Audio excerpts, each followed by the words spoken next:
রাফায় বিস্ফোরণে ইসরায়েলি সেনা হতাহত, গাজায় নিহত ১০০। অবরুদ্ধ গাজা উপত্যকার দক্ষিণের রাফা শহরে এক বিস্ফোরণে ইসরায়েলি সেনাবাহিনীর গোলানি ব্রিগেডের বেশ কিছু সদস্য নিহত ও আহত হয়েছেন। এদিকে সশস্ত্র বাহিনীর ম্যাজিস্ট্রেসি ক্ষমতা আরও বাড়ালো সরকার। বাংলাদেশ সশস্ত্র বাহিনীতে কর্মরত সেনাবাহিনীর ক্যাপ্টেন ও তদূর্ধ্ব সমপদমর্যাদার কমিশন প্রাপ্ত কর্মকর্তাদের বিশেষ নির্বাহী ম্যাজিস্ট্রেটের ক্ষমতা আরও ২ মাস বাড়িয়েছে সরকার। জানাবো পাকিস্তানে হামলা চালানো ইসরায়েলি ড্রোন সম্পর্কে যা জানা গেল। ভারত পাকিস্তানের মধ্যে ক্রমবর্ধমান উত্তেজনার প্রেক্ষিতে পাকিস্তান সেনাবাহিনী জানিয়েছে তারা বুধবার রাত থেকে বৃহস্পতিবার সকাল পর্যন্ত ভারতের পাঠানো ২৫টি হারপ ড্রোন ভূপাতিত করেছে। আরও জানাবো মাসুদ আজহার কেন ভারতের আতঙ্কের কারণ। পাকিস্তান এবং পাকিস্তান শাসিত কাশ্মীরের যে ৯টি স্থানে হামলা চালানো হয়েছে বলে ভারত জানিয়েছে তার মধ্যে একটি বাহাওয়ালাপুর। তালিকায় থাকা লক্ষ্যবস্তুগুলোর সবকটি সন্ত্রাসী ঘাঁটি বলেও ভারত দাবি করেছে। জানাবো কাশ্মীরের উড়ি সীমান্তে উত্তেজনা, নিরাপদাশ্রয়ে স্থানীয়রা। কাশ্মীরের বিতর্কিত সীমান্ত লাইন অফ কন্ট্রোল ঘিরে চরম উত্তেজনা চলছে। সীমান্তের উড়ি অঞ্চলের বাসিন্দাদের বৃহস্পতিবার সকালে সরিয়ে নেওয়া হয়েছে। তাদেরকে প্রাথমিকভাবে নিরাপদ আশ্রয় হিসেবে একটি ডিগ্রি কলেজে রাখা হয়েছে। উড়ি শহরটি শ্রীনগর থেকে প্রায় ১০০ কিলোমিটার দূরে অবস্থিত। সর্বশেষ জানাবো ৩০ দিনের যুদ্ধবিরতির উপায় খুঁজছে ইউক্রেন ও মিত্ররা। যুক্তরাষ্ট্র, ফ্রান্স, ব্রিটেন এবং জার্মানির শীর্ষ কর্মকর্তারা রাশিয়াকে ৩০ দিনের যুদ্ধবিরতিতে রাজি করানোর উপায় নিয়ে আলোচনা করেছেন বলে জানিয়েছেন ইউক্রেনের প্রেসিডেন্ট ভলোদিমির জেলেনস্কির প্রধান উপদেষ্টা অ্যান্দ্রেই ইয়ারমাক। শিরোনাম শুনলেন, এবারে বিস্তারিত। রাফায় বিস্ফোরণে ইসরায়েলি সেনা হতাহত, গাজায় নিহত ১০০।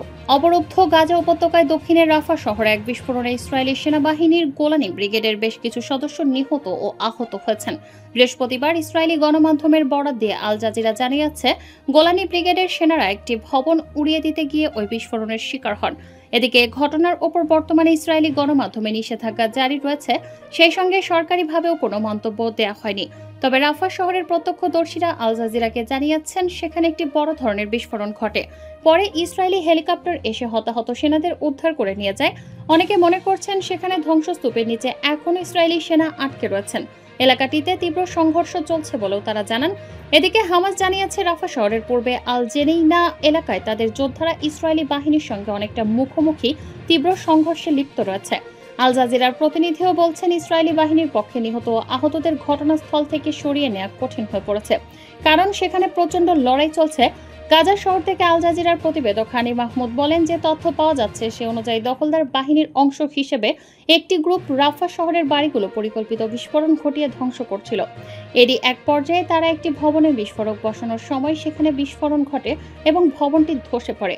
তিনি আরও জানান, একটি টেলিগ্রাম অ্যাকাউন্ট দেওয়া তথ্য অনুযায়ী ওই ভবনে থাকা ইসরায়েলি সেনা বিস্ফোরণে ধ্বংসস্তূপের নিচে চাপা পড়েন। এখনও অনেকে ধ্বংসস্তূপের নিচে আটকা পড়ে আছেন বলে ধারণা করা হচ্ছে। সশস্ত্র বাহিনীর ম্যাজিস্ট্রেসি ক্ষমতা আরও বাড়ালো সরকার। বাংলাদেশ সশস্ত্র বাহিনীতে কর্মরত সেনাবাহিনীর ক্যাপ্টেন ও তদূর্ধ্ব সমপদমর্যাদার কমিশনপ্রাপ্ত কর্মকর্তাদের বিশেষ নির্বাহী ম্যাজিস্ট্রেটের ক্ষমতা আরও ২ মাস বাড়িয়েছে সরকার। বৃহস্পতিবার জনপ্রশাসন মন্ত্রণালয়ের এক প্রজ্ঞাপনে এই সিদ্ধান্তের কথা জানানো হয়। নতুন সিদ্ধান্ত অনুযায়ী ১৪ মে থেকে ৬০ দিনের সিদ্ধান্ত বলবৎ থাকবে। ছাত্র জনতার অভ্যুত্থানে আওয়ামী লীগ সরকারের পতনের পর উদ্ভূত আইনশৃঙ্খলা পরিস্থিতিতে গত ১৭ সেপ্টেম্বর সশস্ত্র বাহিনীকে বিশেষ নির্বাহী ম্যাজিস্ট্রেটের ক্ষমতা দেওয়া হয়। পরে এই মেয়াদ একাধিকবার ২ মাস করে বাড়াচ্ছে সরকার। পাকিস্তানে হামলা চালানো ইসরায়েলি ড্রোন সম্পর্কে যা জানা গেল। ভারত পাকিস্তানের মধ্যে ক্রমবর্ধমান উত্তেজনার প্রেক্ষিতে পাকিস্তান সেনাবাহিনী জানিয়েছে তারা বুধবার রাত থেকে বৃহস্পতিবার সকাল পর্যন্ত ভারতের পাঠানো ২৫টি হরপ ড্রোন ভূপাতিত করেছে। বৃহস্পতিবার দেয়া পাকিস্তান আইএসপিআর এর বিবৃতি অনুযায়ী পাকিস্তান সশস্ত্র বাহিনী সফট কিল ও হার্ড কিল উভয় কৌশল ব্যবহার করে এসব ড্রোন ভূপাতিত করেছে। ISPR DG lieutenant general Ahmed Sharif Chaudhry এদিন এক প্রেস ব্রিফিংয়ে বলেন, করাচি ও লাহোর সহ দেশটির বিভিন্ন এলাকায় এসব ড্রোন ভূপাতিত করা হয়েছে। এ সময় তিনি ড্রোনগুলোর ধ্বংসাবশেষের ছবিও সংবাদ মাধ্যমের সামনে তুলে ধরেন। আহমেদ শরীফ বলেন, ভারত এই ড্রোন পাঠিয়ে গুরুতর উস্কানি দিচ্ছে। তাদের এই নগ্ন আগ্রাসন অব্যাহত রয়েছে এবং আমাদের সশস্ত্র বাহিনীও সর্বোচ্চ সতর্ক অবস্থায় রয়েছে। হরপ ড্রোন কি? হারপ ড্রোন হচ্ছে একটি লেটারিং মিনিউশন, অর্থাৎ ঘুরতে ঘুরতে লক্ষ্যবস্তু শনাক্ত করে সেখানে আঘাত হানে। এটি ইসরায়েলের এরোস্পেসের ইন্ডাস্ট্রিজের তৈরি একটি বিশেষ ড্রোন। মাসুদ আজহার কেন ভারতের আতঙ্কের কারণ? পাকিস্তান এবং পাকিস্তান শাসিত কাশ্মীরের যে ৯টি স্থানে হামলা চালানো হয়েছে বলে ভারত জানিয়েছে, তার মধ্যে একটি বাহাওয়ালপুর। তালিকায় থাকা লক্ষ্যবস্তুর সবকটাই সন্ত্রাসী ঘাঁটি বলেও ভারত দাবি করেছে।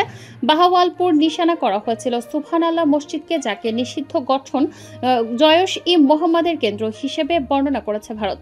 ওই কেন্দ্রকে সন্ত্রাসী ঘাঁটি বলে চিহ্নিত করার পাশাপাশি সেখানে সংগঠনটির সদস্যদের নিয়োগ দেয়া, সামরিক ও আদর্শগত প্রশিক্ষণ দেওয়া হয় বলেও অভিযোগ করা হয়েছে ভারতের পক্ষ থেকে। এদিকে এসব দাবি নাকচ করে দিয়ে পাকিস্তান পাল্টা অভিযোগ করেছে যে বেসামরিক নাগরিকদের আক্রমণের লক্ষ্যবস্তু করেছে ভারত। পাকিস্তানি সেনাবাহিনীর এক মুখপাত্র বিবিসি উর্দুকে জানিয়েছেন, বাহাওয়ালপুরের কাছে আহমদপুর শারকিয়ার সুবহানাল্লাহ মসজিদে হামলায় ১৩ জন নিহত হয়েছে। নিহতদের মধ্যে ৩ বছরের ২ শিশু কন্যা, ৭ জন নারী ও ৪ জন পুরুষ রয়েছেন। ঘটনায় আহত হয়েছেন ৯ জন নারী ও ২৮ জন পুরুষ সহ ৩৭ জন।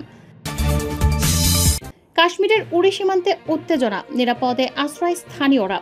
কাশ্মীরের বিতর্কিত সীমান্ত লাইন অফ কন্ট্রোল ঘিরে চরম উত্তেজনা চলছে। সীমান্তের উড়ি অঞ্চলের বাসিন্দাদের বৃহস্পতিবার সকালে সরিয়ে নেওয়া হয়েছে। তাদেরকে প্রাথমিকভাবে নিরাপদ আশ্রয় হিসেবে একটি ডিগ্রি কলেজে রাখা হয়েছে। উড়ি শহরটি শ্রীনগর থেকে প্রায় ১০০ কিলোমিটার দূরে অবস্থিত। ভারতীয় সেনাবাহিনীর বরাতে জানা গেছে, গতরাতে ভারত ও পাকিস্তানের সেনাদের মধ্যে ছোট অস্ত্র এবং গোলা বারুদের মাধ্যমে তীব্র গোলাগুলি হয়। এর আগে ৬ মে দিবাগত রাতে দেশের মধ্যে গত ২ দশকের মধ্যে সবচেয়ে ভয়াবহ সহিংসতার ঘটনা ঘটে। ভারত তার প্রতিবেশী দেশের উপর প্রাণঘাতী ক্ষেপণাস্ত্র হামলা চালালে এই সংঘাত চরম আকার ধারণ করে। এরপর থেকেই সীমান্ত জুড়ে টানা গোলা বিনিময় এবং শেষ পর্যন্ত ভারী আর্টিলারি শেলিং শুরু হয়। এলওসি ঘেঁষা গ্রামগুলোর বাসিন্দারা বর্তমানে আতঙ্কে দিন কাটাচ্ছেন। প্রশাসন জানিয়েছে, পরিস্থিতি নিয়ন্ত্রণে আনতে জরুরি ভিত্তিতে বেশ কয়েকটি পরিবারকে সরিয়ে নেওয়া হয়েছে এবং নিরাপদ স্থানে রাখা হয়েছে।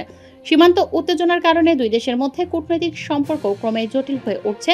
নিরাপত্তা বিশ্লেষকদের মতে, সহিংসতা যদি আরও বিস্তৃত আকার ধারণ করে, তবে তা গোটা দক্ষিণ এশিয়ার নিরাপত্তার জন্য হুমকি হয়ে দাঁড়াতে পারে। ৩০ দিনের যুদ্ধবিরতির উপায় খুঁজছে ইউক্রেন ও মিত্ররা। যুক্তরাষ্ট্র, ফ্রান্স, ব্রিটেন এবং জার্মানির শীর্ষ কর্মকর্তারা রাশিয়াকে ৩০ দিনের যুদ্ধবিরতিতে রাজি করানোর উপায় নিয়ে আলোচনা করছেন বলে জানিয়েছেন ইউক্রেনের প্রেসিডেন্ট ভলোদিমির জেলেনস্কির প্রধান উপদেষ্টা অ্যান্ড্রি ইয়ারমাক। চলমান যুদ্ধ বন্ধে কূটনৈতিক তৎপরতার অংশ হিসেবে বুধবার এ আলোচনার আয়োজন করা হয় বলে বৃহস্পতিবার এক প্রতিবেদনে জানিয়েছে বার্তা সংস্থা রয়টার্স। আলোচনাটি অনলাইনে অনুষ্ঠিত হওয়ার কথা জানালেও তা কখন হচ্ছে সেটা জানাননি ইয়ারমাক। তিনি জানান, অনলাইনে অনুষ্ঠিত এই আলোচনায় অংশগ্রহণ করেন যুক্তরাষ্ট্রের বিশেষ দূত স্টিভ উইটকফ এবং কিথ কেলক, ফ্রান্সের প্রধান কূটনৈতিক উপদেষ্টা ইমানুয়েল বোন, ব্রিটেনের জাতীয় নিরাপত্তা উপদেষ্টা জনাথন পাওয়েল এবং জার্মান চ্যান্সেলরের উপদেষ্টা গুয়েন্টার সাউটার। অ্যান্ড্রি ইয়ারমাক বলেন, ন্যায়সঙ্গত ও টেকসই শান্তির প্রথম ধাপ হিসেবে একটি পূর্ণাঙ্গ এবং নিঃশর্ত অস্ত্রবিরতি হওয়া উচিত বলে সব পক্ষ একমত হয়েছে। জেলেনস্কির প্রধান উপদেষ্টা টেলিগ্রাম বার্তায় আরও বলেন, রাশিয়ায় প্রস্তাব প্রত্যাখ্যান করলে বা চুক্তি লঙ্ঘন করলে কী ধরনের চাপ প্রয়োগ করা যেতে পারে সে বিষয়েও আমরা আলোচনা করেছি।